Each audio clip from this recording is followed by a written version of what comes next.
आज का संदेश परमेश्वर के दास नेल्सन थॉमस मुंबई से बांटा जाएगा। प्रार्थना के साथ सुनिए। परमेश्वर की स्तुति हो। थोड़ी देर की हमारे मनन के लिए आइए हम फिर से यूहन्ना का सुसमाचार और उसका 2 अध्याय का 17वां पद को पढ़ेंगे। John's gospel chapter 2 verse 17। तब उसके चेलों को स्मरण आया कि लिखा है, तेरे घर की धुन मुझे खा जाएगी।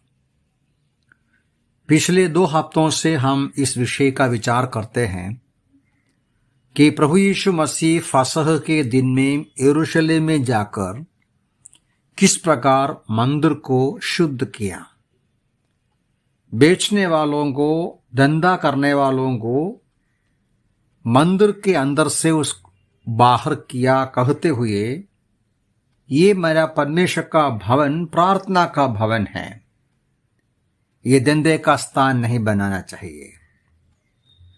इस घटने से हम 2 सच्चाइयों को विचार किया।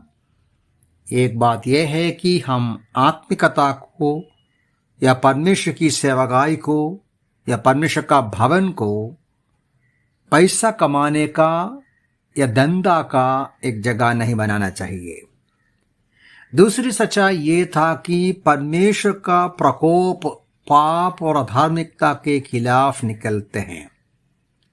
जब पाप होते हैं, गंदगी होते हैं, बुराई होते हैं, उसका नजरअंदाज करना एक ईश्वरीय स्वभाव नहीं, पाप के खिलाफ कार्य करना है।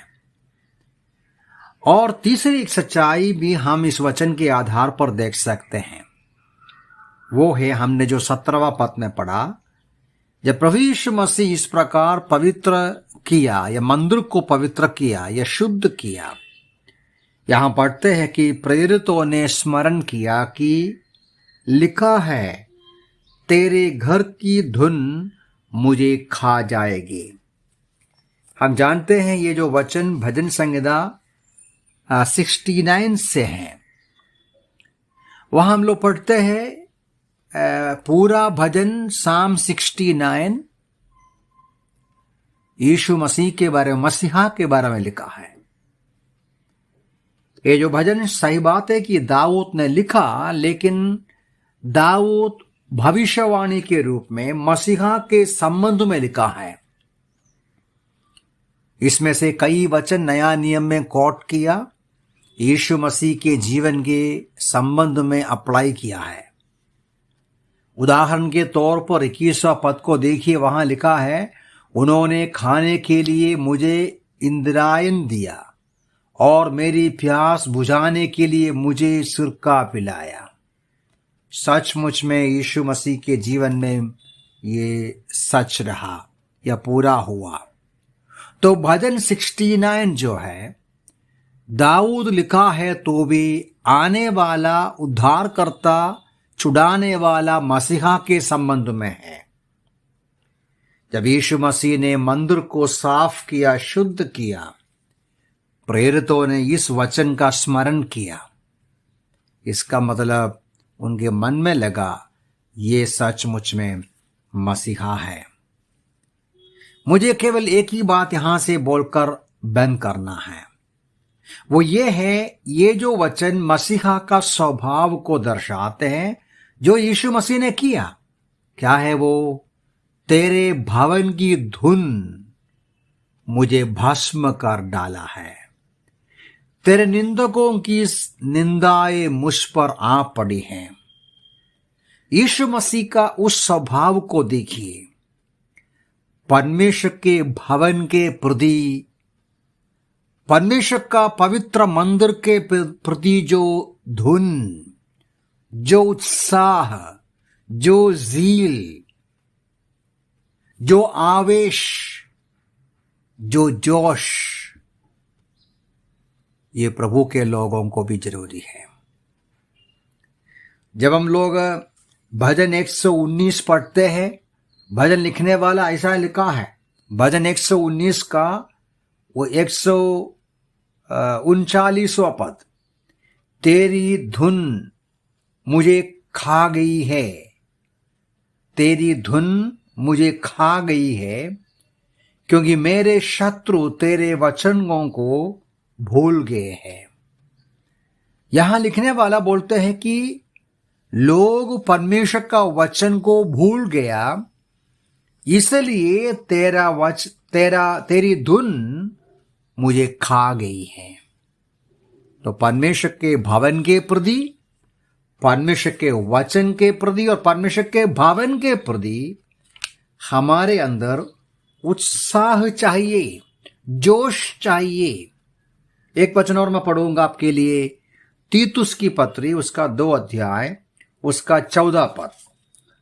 तीतुस की पत्री उसका 2 अध्याय में 14 में ऐसा पढ़ते हैं, उसने अपने आप को हमारे लिए दे दिया कि हमें हर प्रकार के अधर्म से छुड़ा ले और हमें अशुद्ध करके अपने लिए एक ऐसी निज प्रजा बना ले जो भले कार्य करने के लिए सरगर्म हो। ध्यान दिया आपने, परमेश्वर ने हमें अपना बनाया, हमें शुद्ध किया। क्यों? हम सरगर्म रहे, उत्साही रहे। किस बात के संबंध में? भले कार्यों के संबंध में।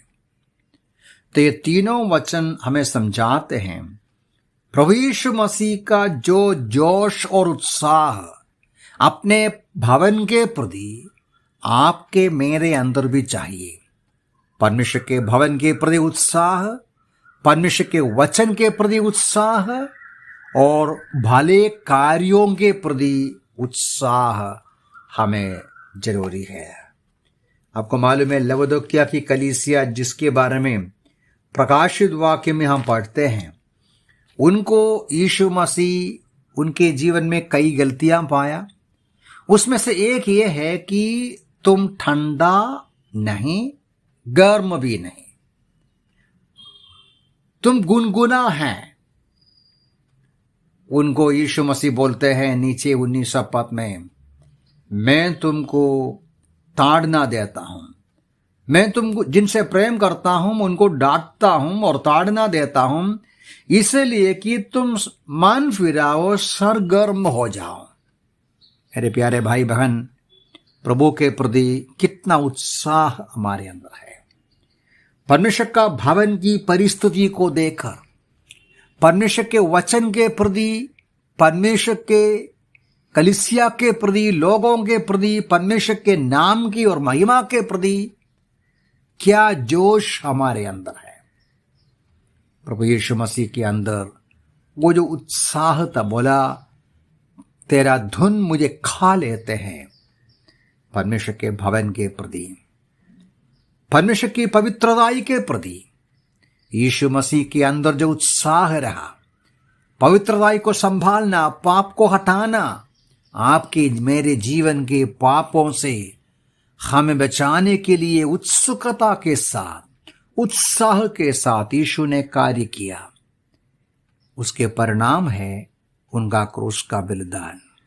उस प्रभु का हम धन्यवाद करें, उस प्रभु की महिमा करें, उस प्रभु के पीछे हो ले, प्रभु के नाम की महिमा।